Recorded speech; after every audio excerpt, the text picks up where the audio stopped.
Assalamualaikum warahmatullahi wabarakatuh. Berjumpa lagi di Darwin Muklis Channel yang membahas seputar perkopian. Nah, di sini saya akan coba melakukan pemangkasan di klon Tugusari, yaitu klon Legend, yang tepatnya di hari Minggu tanggal 26 Juli tahun 2026 serta pemupukan yang tepat saat musim kemarau dan cara pemupukannya di sini saya akan coba membahas nantinya. Namun jangan di skip video saya ini agar tidak terjadi gagal paham saat memahami apa yang akan saya jelaskan dan akan saya lakukan Oke, langsung saja. Di sini ini kondisi klon Tugusari seperti ini bentuknya. Nah, di sini kita akan coba langsung saja agar tidak memakan durasi. Nah, ini contohnya tunas-tunas seperti ini ataupun tunas cacing. Ini perlu kita lakukan pembersihan terlebih dahulu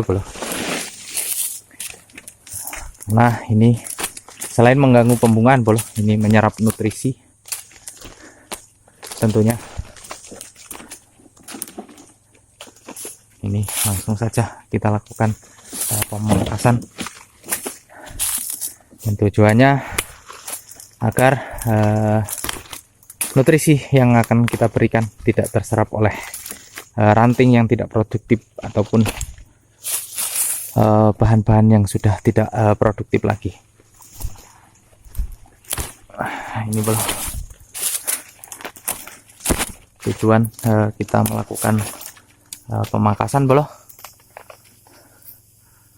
saat pemetikan itu supaya kopi kita sehat nantinya.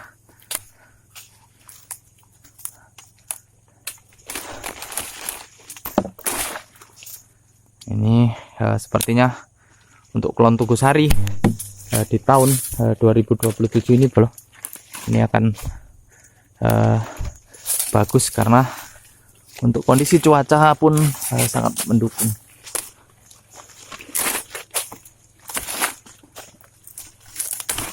Nah, ini kondisi benalu-benalu seperti ini ini mengganggu juga untuk pertumbuhan kopi dan menyerap nutrisi. Nah, nanti coba kita bersihkan juga Oke.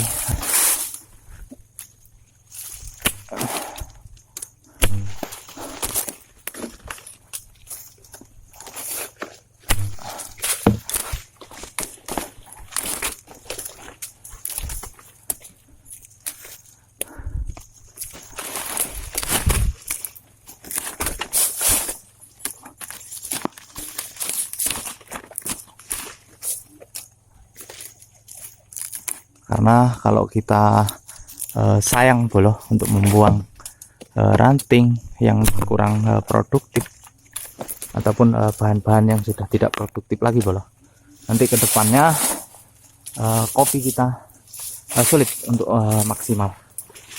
Ini untuk penampakannya sudah seperti ini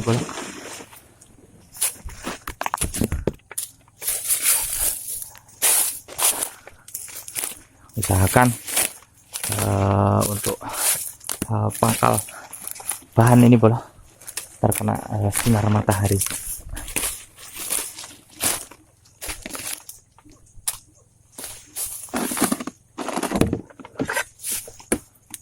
Ini kita menggunakan golok saja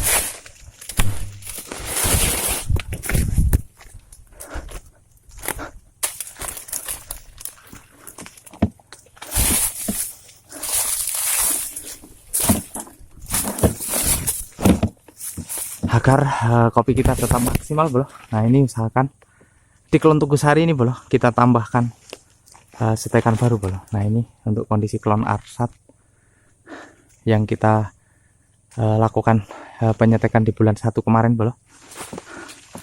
Tatkala klon Tugu Sari ini di tahun kedepannya bro tidak berbuah, maka untuk setekan klon Arsat ini akan bisa memaksimalkan untuk pembuahannya bro. Nah sekarang kita coba akan membahas mengenai pupuk yang cocok bro saat musim kemarau. Untuk pupuk yang cocok bro saat musim kemarau, kita bisa menggunakan pupuk kocor bro, dengan cara mengocorkan atau membenamkan bro, yaitu dengan kita menggunakan pupuk entek bro. Pupuk entek yang kita campur menggunakan KCl bro. Nah ini pupuk entek, kandungannya 13 nitrogen, 10 fosfor dan 20 kalium bro. Nah ini bisa kita lakukan pembenaman pada tanah bro dengan kedalaman 10 cm, ataupun bisa kita lakukan pengocoran dengan dosis 2 sendok ataupun 3 sendok per tangki bro. Ini menggunakan pupuk entek. Dan yang keduanya kita bisa menggunakan campuran pupuk KCl bro. Nah ini adalah pupuk KCl. Nah ini bisa kita berikan dalam satu tangki 1 atau 2 sendok bro. Nah itu bisa kita lakukan pengocoran pada kopi kita bro. Karena untuk KCl itu sangat tinggi kalium, perlu sekali untuk mengokohkan bunga bro, agar menjadi buah nantinya. Mengapa saya rekomendasi sekali menggunakan pupuk entek saat musim kemarau bro? Yang pertama, untuk kelebihannya pupuk entek itu bro, untuk jenis nitrogennya itu nitrogen amonium plus inhibitor DMPP bro.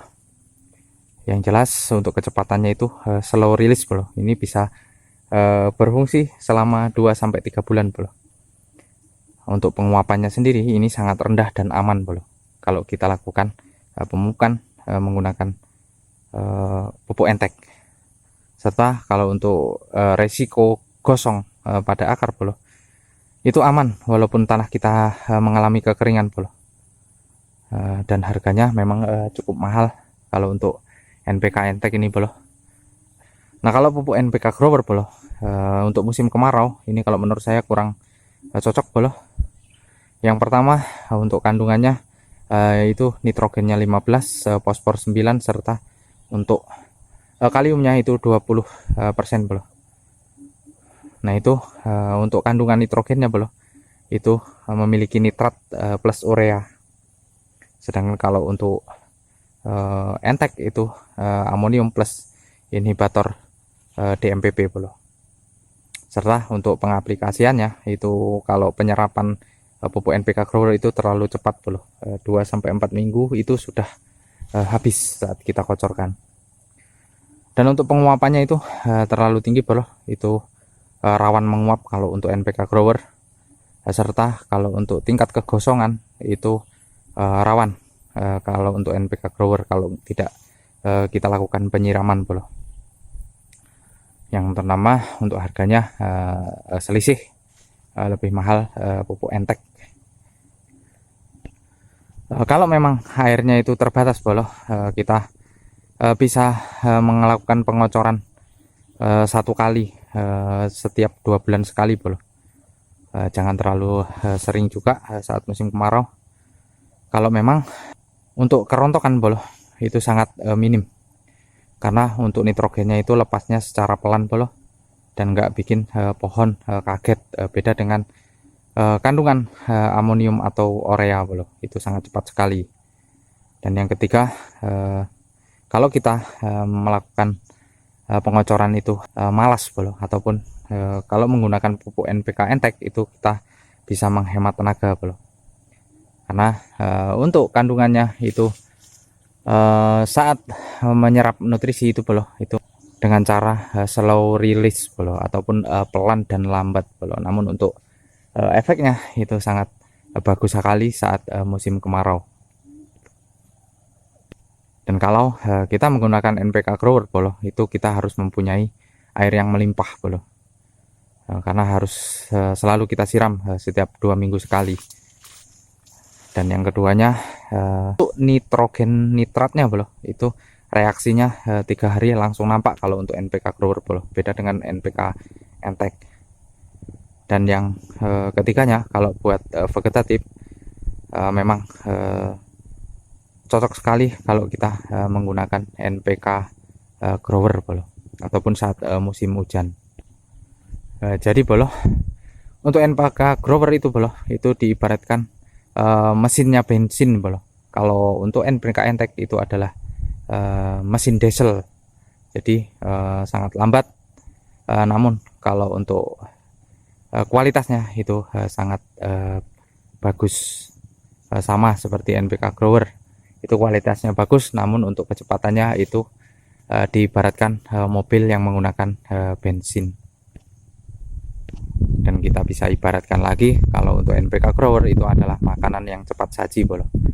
Kita kasih hari ini, besok langsung habis. Beda dengan pupuk entek bolo. Pupuk entek itu adalah makanan diet. Kalau kita kasih hari ini, dicernanya itu pelan-pelan bolo, yaitu selama 2 bulan, walaupun itu musim kemarau, mudah-mudahan kopi kita tetap nutrisinya tercukupi bolo.